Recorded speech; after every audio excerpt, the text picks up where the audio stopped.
It's the penultimate day of Tour de Fleece. And looky here, no fibre. This is finished. Not really. I finished the spin, but not the plying. And this isn't ready for supply because I still need to spin all of this before I can ply this.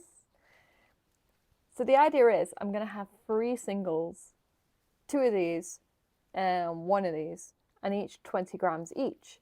So this is 20 grams, all spun up, done. And this is 20 grams, even though this looks like way more than that. Oh, I guess not. I guess it's just an optical illusion because this is a bigger spindle. Or it has a bigger will.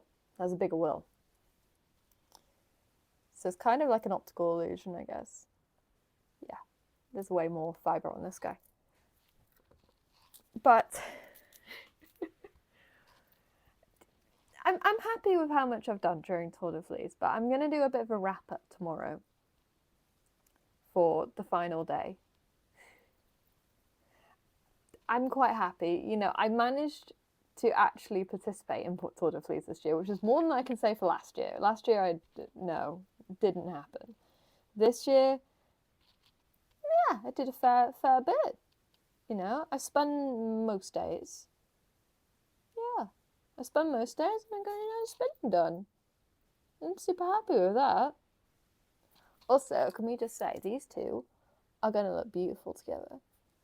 Because it's going to have 2 strands of this and 1 strand of this, this is actually going to like die down and become a lot more subtle. So it'll kind of have like a mild effect. It'll be really cool. I'm going to really enjoy that. But yes, it's kind of wild to me that it's kind of snuck up on me. The end of Tour de Fleece is tomorrow. It's only because I only know this because I watched Mine Walden's video, and then she was like, "Oh yeah, it ends on this day," and I'm like, "Excuse me." I didn't really check what day it ends. I would have just kept going forever, doing my own little Tour de Fleece. That no one else had any kind of inkling, and being like, it ended like 10 years ago, and I'm like, I'm still going. At that point, it's just like, just say you're just in the habit of spinning every day. It's not a bad habit to have. It'd be pretty cool. I'm not in that habit at all, because what I can tell you is that I'm very much not in the habit of spinning every day. I've done hardly any this week. I've done hardly any, but I did manage to finish this, which I'm quite happy with. Last video, I still had loads of fibre left to spin for this particular single, and now it is done. Very happy with that. Oh, I should specify. I always forget to mention, this is Corridale. This is Corridale, and this is BFL. So my plan is to ply them together into a free ply, and then it sucks. And see how they hold up. I track the number of wears across my entire wardrobe anyway. So what I really want to do is a kind of like a breed study where I knit different socks, 100% wool socks from different breeds, and I track the number of wears, put it into a spreadsheet, and I see how the same socks, the same pattern and everything, because I have my own vanilla sock pattern, not published anywhere, it's just socks that I've made to fit my feet. Which, if I make those socks across all these different breeds, what will happen? What will happen? I'm even tempted to make a pair of merino socks, 100% merino, just to watch them die. Oh, I'm tempted. I think it would be fun. Awfully wasteful, though. Good grief, don't make socks out of 100% merino. Good, don't do that. But it might be good data. It might be good education. They might last longer than I thought they do. Maybe. And no nylon. No nylon. I don't want to be spinning with nylon. Because nylon's petroleum-based. I don't want to be spinning with petroleum-based fibres. Just personally. Not judging anyone else. I'm not making any judgment upon any people. It's just a personal choice. Yes. Also, today, because I was spinning earlier, because I was so close to finishing this, I thought I'd spin earlier on today and just get that done before I dare start recording, which is why we've lost the light, let's be honest. That's why. I still need to do a bunch of editing too. Yeah. I have 2 videos before this one that I still need to edit and upload. I have learned a valuable lesson. I've learned a very valuable lesson because this is very early days for my YouTube channel. Extremely early days. So, you know, at this point in time, I have learned a lesson. A vital one. Important. Very important. Uploading every day is not for me. Because it doesn't just affect the days where I'm trying to upload every day, it kind of also causes like a backlog and a feeling of like, oh no, and like the editing and all this, and then dealing with the file management, and then if you transfer over, sometimes it doesn't transfer over properly, and you're like, oh gosh, is the footage corrupted? No, the footage isn't corrupted, the footage is fine actually, and then you transfer over, and sometimes it just doesn't appear because the phone isn't like loading properly because I'm transferring from my phone to my computer, and apparently there's like a file protocol that happens, so you're not really dealing with the actual files. Sometimes the phone doesn't like update the files that are actually there. Sometimes it and then Google Photos was being a pain, and I'm like, why is Google Photos backing up all of my videos on my phone? I never told it to do that. Don't do that. No, I have a separate backup system that I use that runs off my computer. I don't need my phone backed up. You know, anything I care about backing up, I transfer off my phone onto my computer. And then my computer, the backups run from my computer. So I don't need Google Photos to automatically back up every tiny little screenshot from my phone. That's just weird. And that was causing problems. That was causing problems. So, and I had some corrupted footage thanks to OBS, because the Webring at the end of the video, I was recording with OBS. I had all my settings completely wrong. I had problems with my encoder on my machine, on my actual laptop. Just mostly because I was just being silly and not understanding the right settings for an AMD system, because every previous system I've had has been an Intel system. And, you know, I just hadn't updated all of my settings in OBS for this machine, because I haven't had this machine for that long.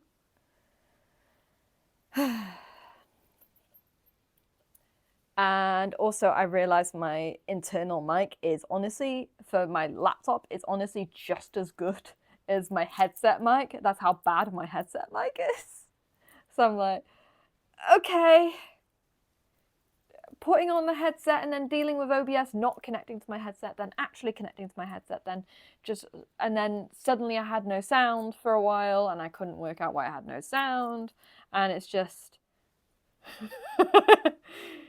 the thing is, if I upload 1 video a week, or 1 video when I finish a project, which is virtually every week, let's be honest, and kind of have it a bit more low-key and a bit less strict, then all that pressure goes away. I still have all the technical problems, but I can work through them in my own time, and it's not like a disaster if I don't get it uploaded that afternoon or whatever. And if I have a day where I'm like, I'm tired and I can't function properly, then it's like, okay, it's fine. Just do it tomorrow. Like, I was kind of turning it into, I was trying not to turn it into this high pressure thing, and it kind of became a little bit high pressure. And I'm like, okay, I'm approaching this wrong, because that's not how I want this to be at all. Like, I've enjoyed making these. I think it's been good.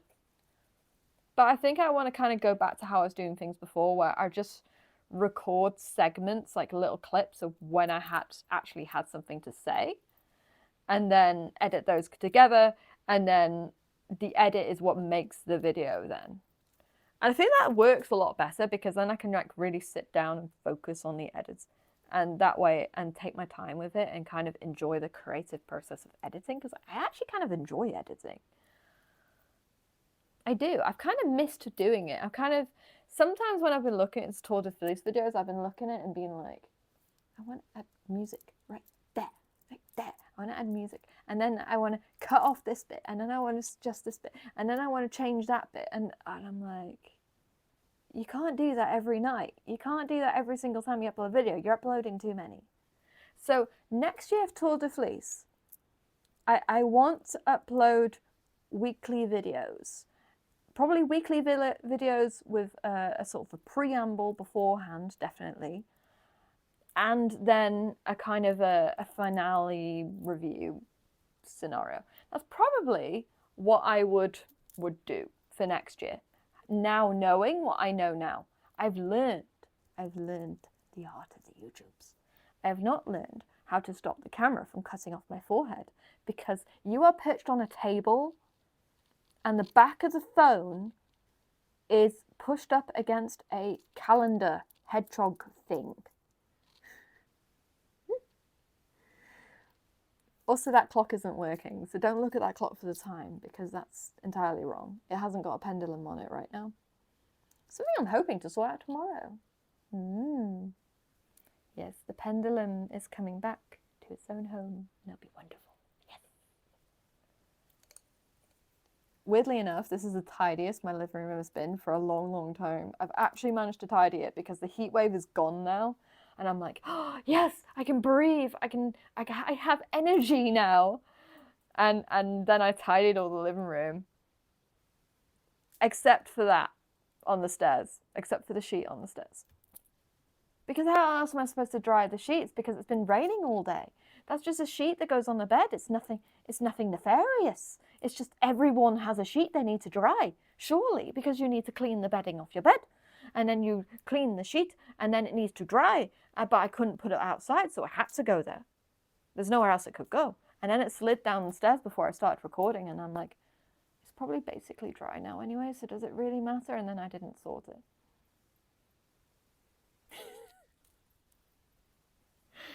So aesthetic YouTuber background needs work, clearly.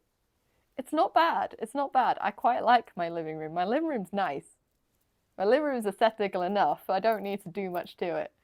You know, that was a gift of my stepdad, who is a horologist. He buys clocks very cheaply from eBay and restores them and gets them back into working order, and it's wonderful. And I love feeding this habit. It's his birthday today. It's his birthday today, and and I gave him 50 quid and some beer. And already he was like, more clocks. And I'm like, yes, I'm very happy to feed this habit.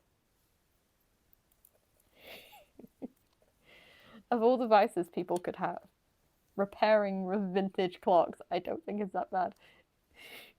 My mum jokes. My mum's like, oh, another clock. Oh, another one. Oh, it's chiming. Oh, it's really funny. I'm like, yes. Unleash the clocks. In their house, when all the clocks start going at once, it's amazing. They're all like not like perfectly in sync either. So they all like go off at slightly different times. He's not got them all perfectly in sync like some sort of like film villain. They're all like slightly off by a few minutes. So around about on the hour every hour. Yeah. You get used to it though. You'll be surprised. They're quite loud, but you sleep through it and you get used to it completely. You don't think you will. You'll be like, oh, how am I going to sleep through that? And then you sleep through it and you like never notice it. It's amazing how easy it is to sleep through the clocks chiming. It's really quite amazing.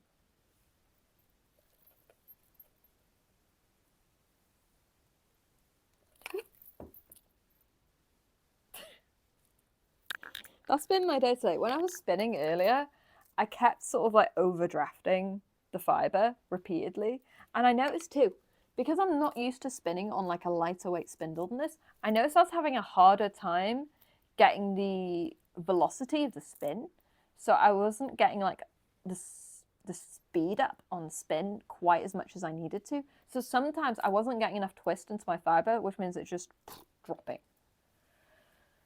So that's something, and it was happening towards the end of the cob. It's happening towards the end of the fiber. So I think if I want to keep doing this, which I will, then what I really need to do is I really need to get that speed up, especially as the cob starts filling up.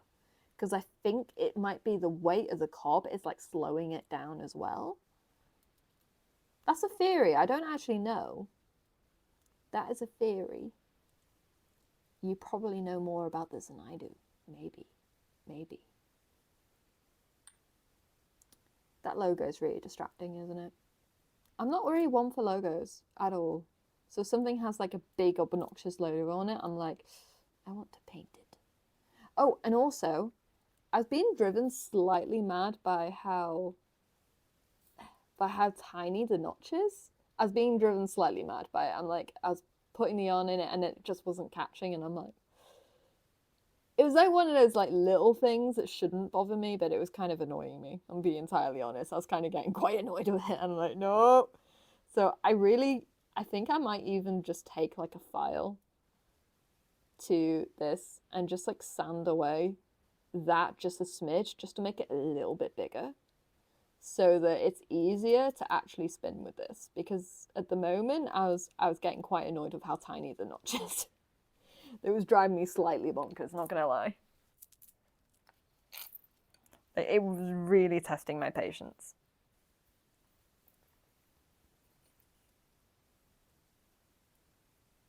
Oh, I'm sorry. I'm trying to avoid putting hair on the microphone, but it's not easy. I have long hair. Need to tie it back when I'm recording.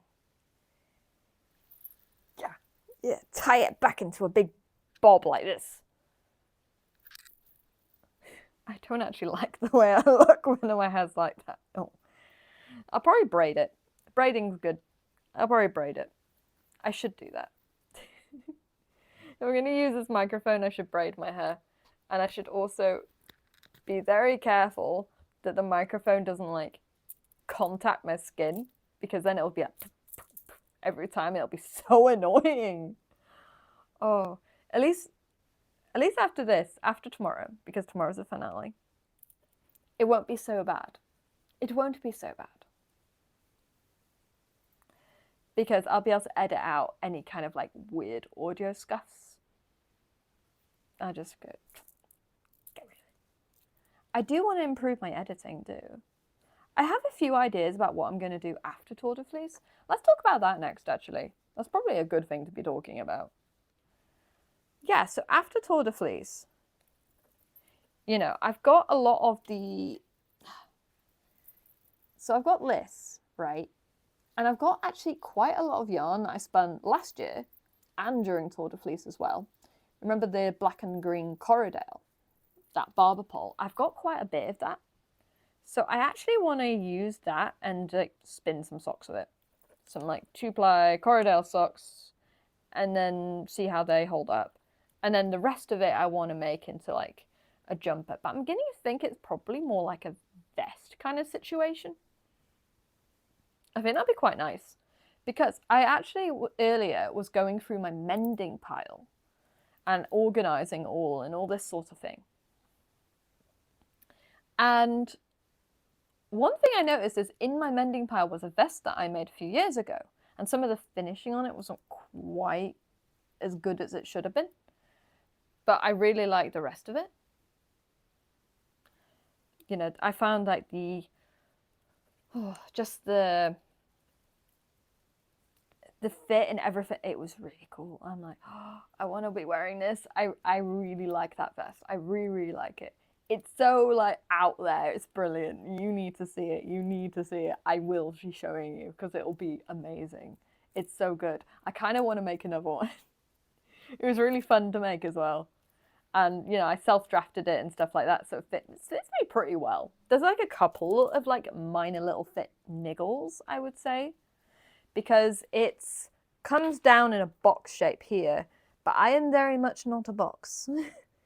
And specifically, I have a bit of a sway back, which is super common. Most women have it, you know, where, you know, you have your back curves inward at the back. So because the back curves inward at the back like this, it means that when fabric hangs like this, it wants to bunch up. It wants to ride up in the back, and it's so annoying. So annoying. So I'm not a fan of that kind of like, it fit me on the front, it fit me wonderful. On the back, and I have kind of two options really for fixing that.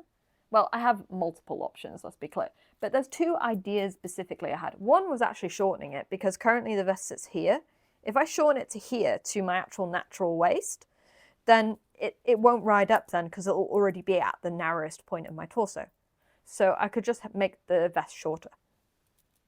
That's an option. That's an option. But I was kind of worried about, I'm like, okay, but how's that going to sit with like trousers? Will it be as versatile in my wardrobe and all this? So I was like looking at it and I was thinking to myself, yeah, but do I want it shorter, or do I want to like learn how to fix this problem properly rather than cheating?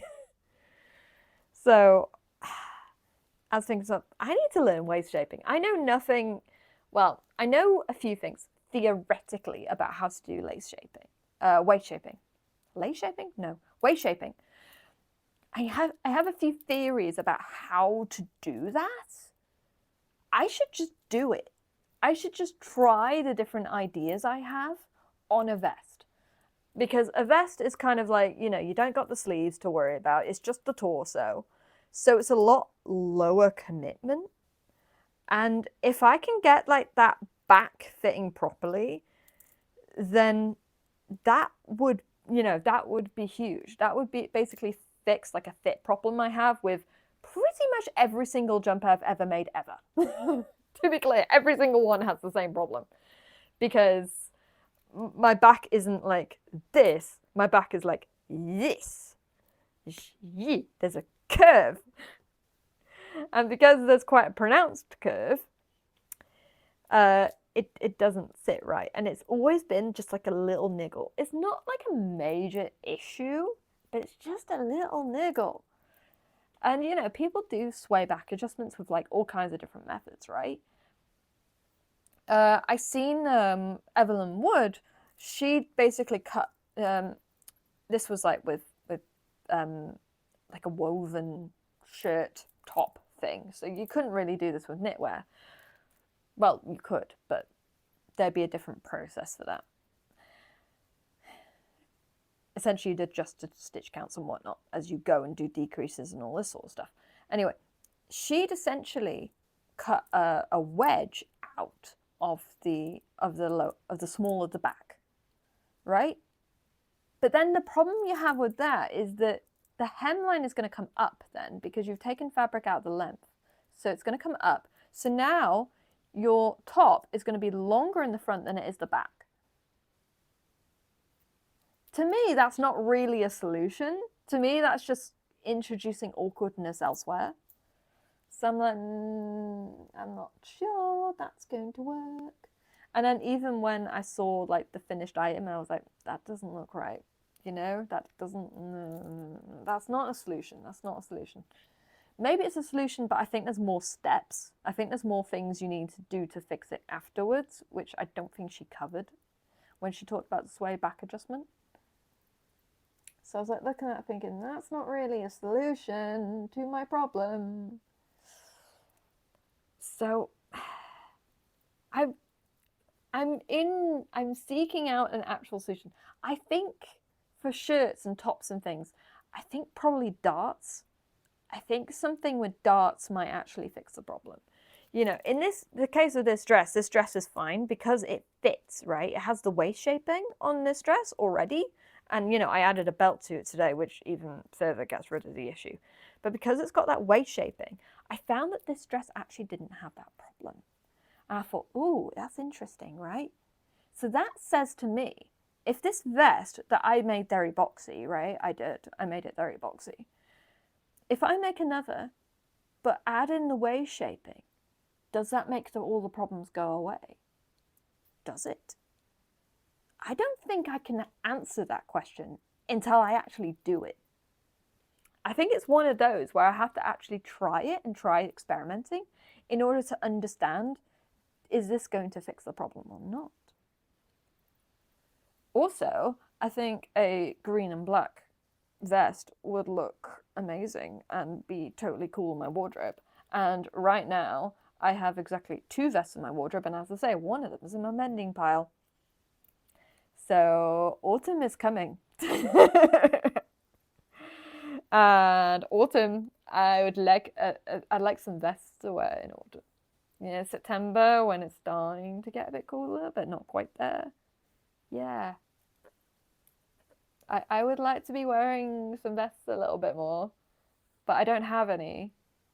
And my experiences thus far with them is that, well, I had a green one and then it was too tight on me. I bought it last year secondhand in a charity shop, and I wore it and it was amazing. But it was like slightly too tight, and I tried it on again this year and it was very much too tight, and I'm like, nah.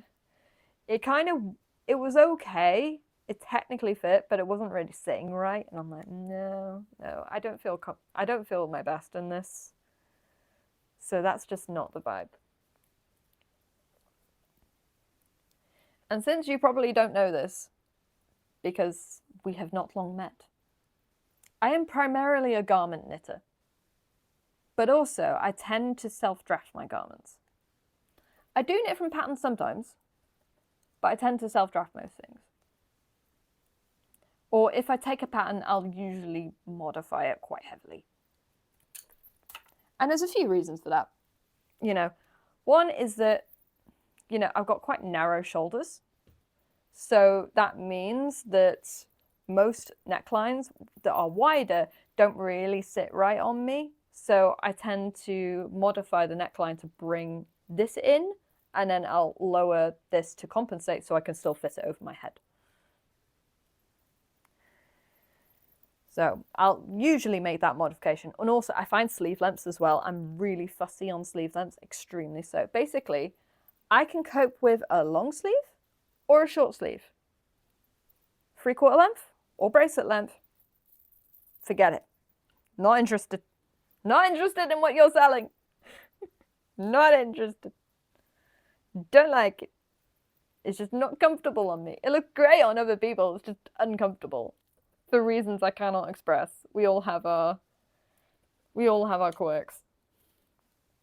And all things that we like and don't like. And for me, that is just like oh no, no, no, no. Speaking of, after Tour de Fleece, I think before I do any of that sort of stuff, I think I want a little bit of chill. A little bit of chill. And I think probably the easiest way to have like just a nice chill little project is mending, because my mending pile is out of control right now. It really is. So I'll probably bring you along with me, because I have a few ideas about a lot of the stuff that's in my mending pile. Some of it's like really straightforward. Some of it is just like, these trousers need hemming, which is easy. That's easy. I can do that all day long. So there's definitely some easy wins there. And also there's some like more complex ones. And I feel like probably like stacking those into like one video would probably make a lot of sense. I could probably show you the mending pile, go through the stuff and be like, here's what needs to happen to all these stuff. I'm not going to tackle all of it in one video. No way. But I think a decent chunk of it I could probably tackle in one video. The hemming, definitely, because that's just silly. I don't know why I keep putting it off. The hemming, yes. And also, I have a shirt that I really like. I really like the fabric. So much so, I bought a second one at the beginning of this year. Bear in mind I'm on a low buy. I bought the same one at the beginning of this year, but that one is full length sleeve and I love it and I wear it all the time. This one I bought last year and it has the crime at being a 3/4 length sleeve. So right now, I can't wear it. I wore it once and it annoyed the heck out of me. I'm like, oh, but I like it, but no, I hate it. This has a solution. This problem has a solution. Snip, snip, snip. Short sleeve. That is the solution. I think there's enough fabric there where I can cut it here to have a nice short sleeve length. And then I've probably got enough fabric left where I can use that fabric that's from the rest of the sleeve as a bias binding and then bind the sleeve so it looks really neat and tidy and you'd never know that I'd hacked it. I think that would be really nice because it is a shirt.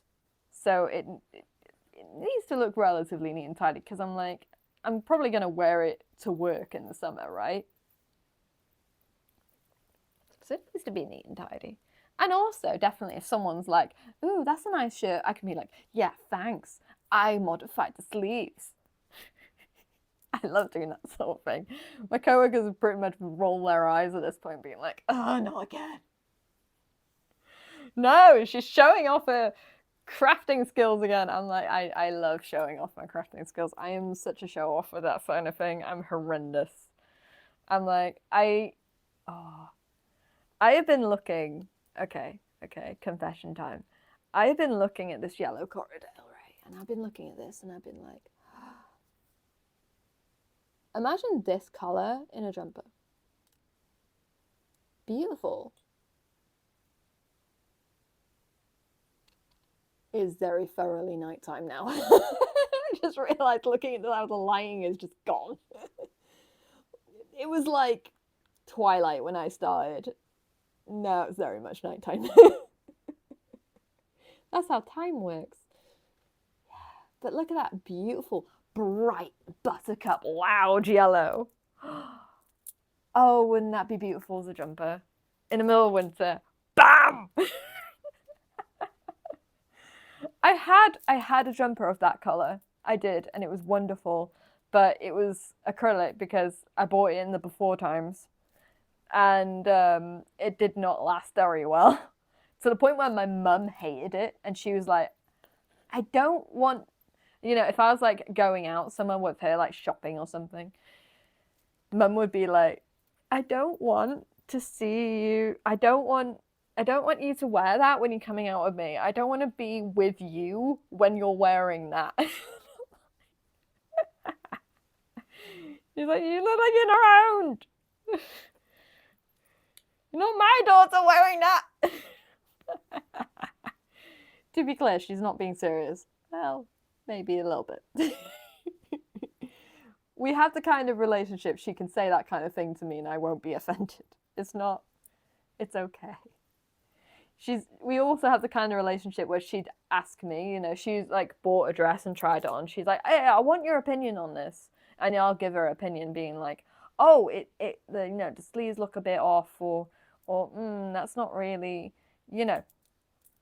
We have the kind of relationship where we can give each other like honest opinions on things and neither one will be offended.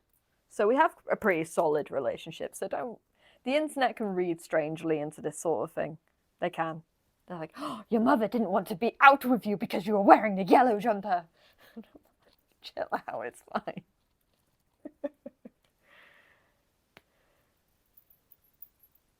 Oh, it's funny.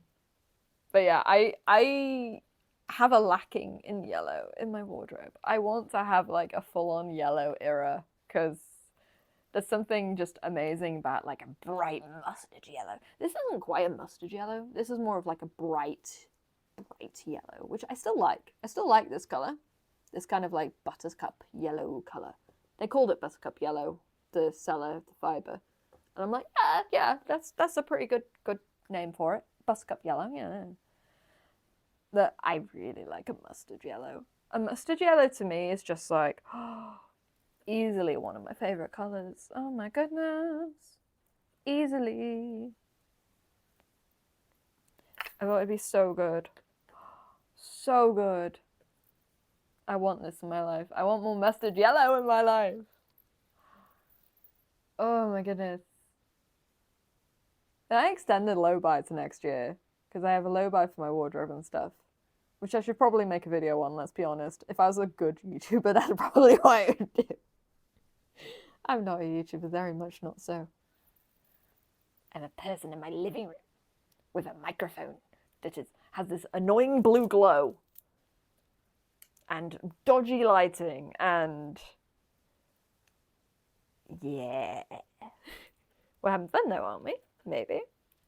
We're having fun. Yes, this is chill. This is chill. There's no pressure here. I do probably need to end the video though and, you know, edit 2 previous videos and this one. Actually get them edited and uploaded? Yeah. If they all come out the same day, you know why. Because apparently I'm bad at this. I'm certainly bad at editing after a day of work, let's put it this way. Spend all day on a screen and then spend more time on the screen. It takes like an hour just to get everything sorted for a video. It's wild. It doesn't even seem to matter if I'm doing like light editing or heavy editing. It still takes the same amount of time pretty much no matter what. Which is a lesson I have learned now. That's the thing. Editing just takes a while. And it's not even like the render takes a while, because it doesn't. The render's really quick. I've got a decent machine, so the render's quite quick. It's pretty good. I like it. A coworker recommended me that machine, and you know what? He's right. It's good. It's solid. I am a fan. I was complaining about my old machine, and he was like, "This one, get this one," and I'm like, "Yeah, he's right. Absolutely, it was worth it. Expensive but worth it." And now I want to upgrade the memory on it and the graphics card. Oh, but if you know anything about memory and graphics cards in the land of 2026, yeah. Look, at the moment, the supplier who makes the laptop, they sell memory cards for it. They're all out of stock. And looking at the cost, it might actually be cheaper for me to get a new graphics card. Just to put it in perspective of how crazy memory is at the moment. It's wild. But if I get a new graphics card with slightly more like a graphical like cache on it, then that will put less load on the onboard memory as well. So it means that the machine will perform better anyway, because it will have like more of the memory free to do other things that are non-graphical. Because all the graphical stuff will be routed elsewhere. And I am noticing that there are times when it's not, the graphical memory is not enough, basically. Basically, that's my issue. I kind of need a new graphics card and or memory. I haven't quite decided where the bottleneck is between the two yet, but basically either upgrade will help. So that is my plan. Not just for editing, but just for a variety of things I'm doing, because bear in mind I'm a software engineer, so I'm doing like programming and all this sort of thing. And I noticed sometimes I'd have my IDE open at the same time as I had other tools open, trying to make assets and stuff for my game, while I also had the code open in an IDE, and I found that the machine wasn't quite coping with having them both open at the same time. And Firefox, and Notepad++, and whatever other thing, lightweight thing I'd got going on. It just wasn't quite enough. So I'm like, yeah, you need a bit of an upgrade, don't you? Because you're not quite...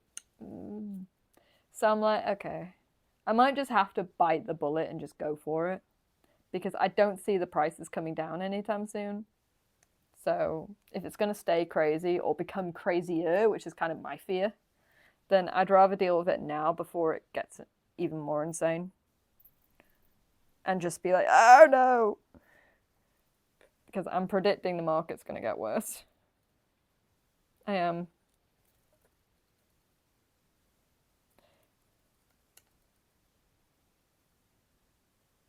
So I'd rather do it now, rather than later.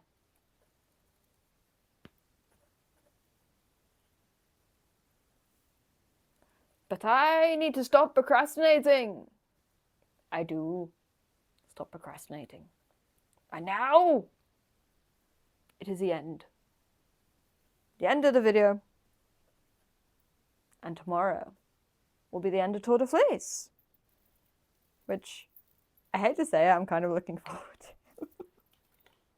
I've done a lot during this Tour de Fleece. I did way more than I did last year. I mean, the whole of last year, I spun 300 grams. The whole of last year. Tour de Fleece last year, let me give you a little confession with you. Tour de Fleece last year, I spun exactly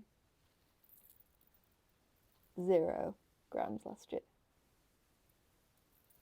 So yeah, it's been a success this year.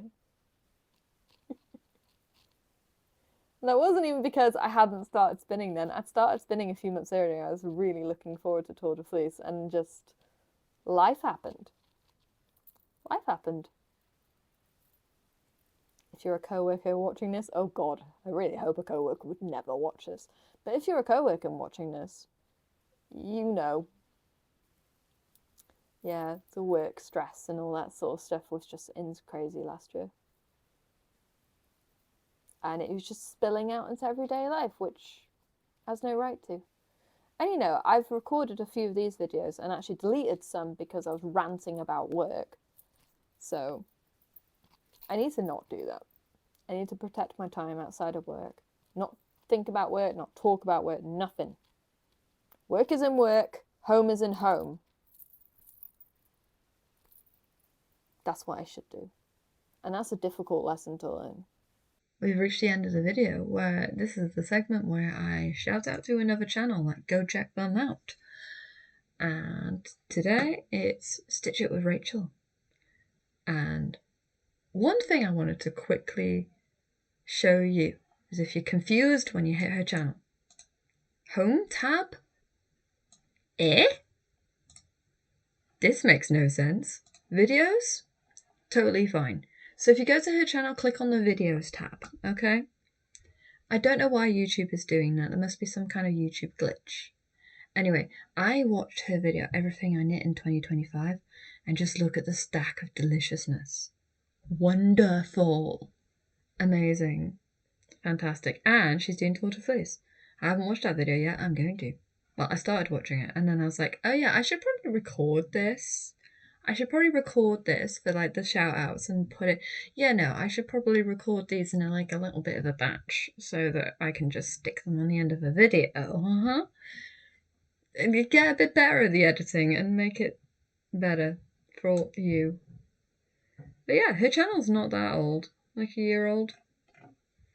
138 subscribers, that's not very much. But you know, her videos are wonderful.